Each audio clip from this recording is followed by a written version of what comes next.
क्रोध द्वारा स्वयं की क्षति। एक शिक्षाप्रद कहानी।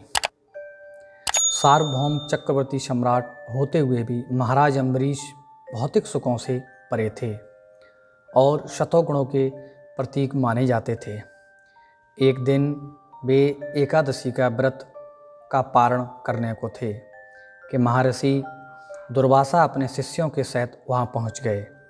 अम्बरीश ने उनसे शिष्यों सहित भोजन ग्रहण करने का निमंत्रण दिया, जिसे दुर्वासा ने स्वीकार कर कहा, ठीक है राजन, हम सभी यमुना स्नान करने जाते हैं और उसके बाद प्रसाद ग्रहण करेंगे।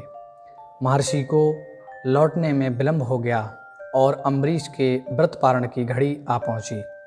राजगुरु ने उन्हें परामर्श दिया कि आप तुलसी दल के साथ जल पीकर पारण कर लें।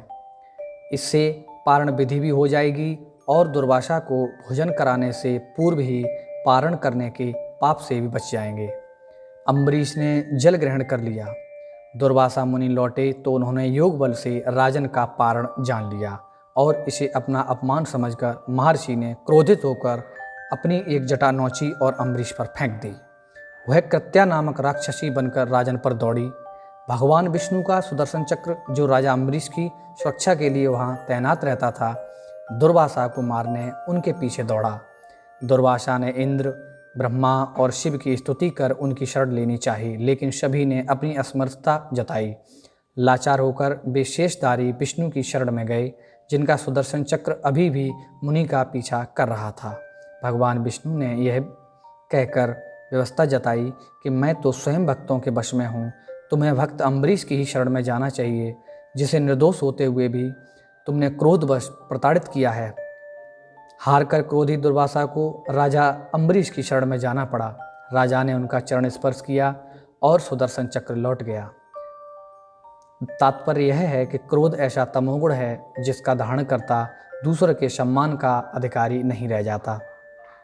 यहाँ तक कि भगवान भी उसे अपनी शरण नहीं देते। गीता भी कहती है, क्रोध से मोह उत्पन्न होता है और मोह से स्मरण शक्ति का विस्मय हो जाता है।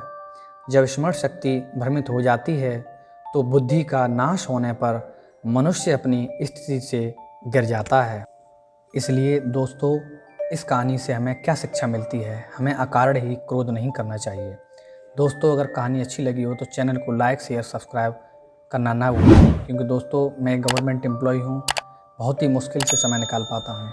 इसलिए दोस्तों, अपने सपोर्ट की आवश्यकता है और अगर आपका कोई सजेशन हो तो कमेंट बॉक्स में अवश्य लिखें।